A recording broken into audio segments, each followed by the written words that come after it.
नमस्कार समस्त को मो यूट्यूब चैनल को बहुत बहुत स्वागत। देखो मुझे भात बसी भात होनी एपटे डाली चलते देखा मुझे लंच रे कौन बनाऊँगी। देखो पत्र कोबी आउ आलू को मु काटिकी बहुत भल भाव रखी एडी ताकू भल भाव धोईकी छांकी नौची। एपटे अदा और रसुण को रखी छेचिवाई ग्राइंडिंग करके भी आम यूज करें किंतु छेचिकी कले टे टेस्ट भल लगे से मुझे छेचिकी करने को पसंद करे। तापर देखूँ ये गोटे पियाज को भल भाव चोपा छड़े धोईकी रखी काटिनेली चुन चुन करके काटी नहीं पियाज को।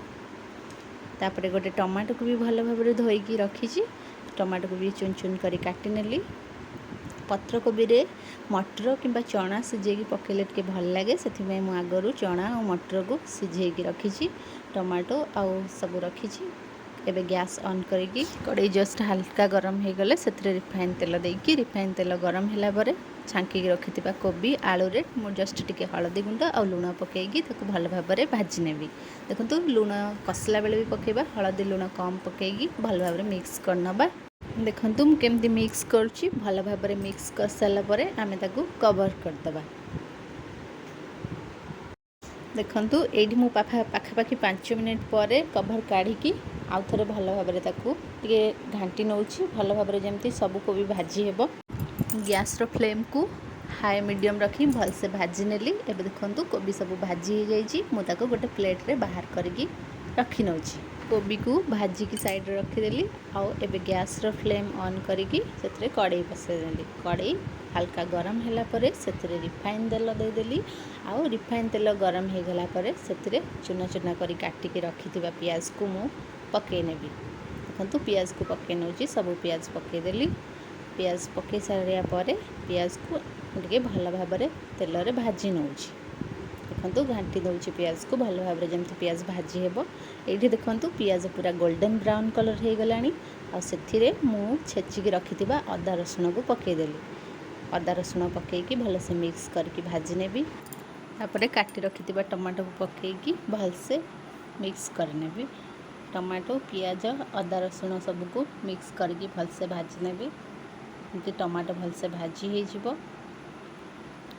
देखो केमती मु मिक्स कर नौची।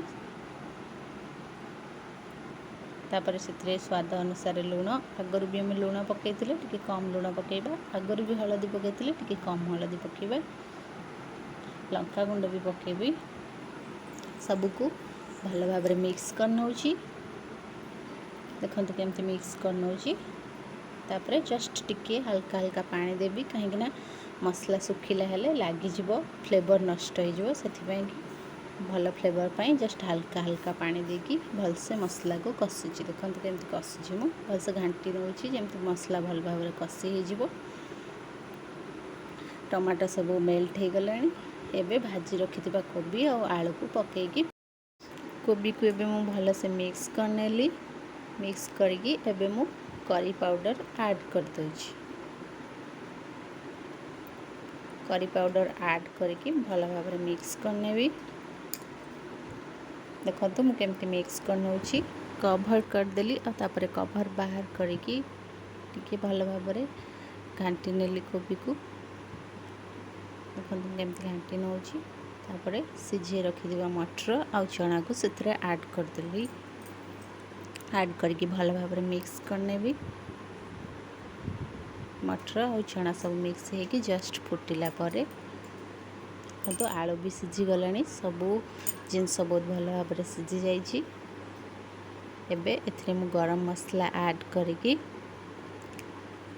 गरम मसला ऐड कर सारा पर गैस रो फ्लेम को ऑफ कर देवी।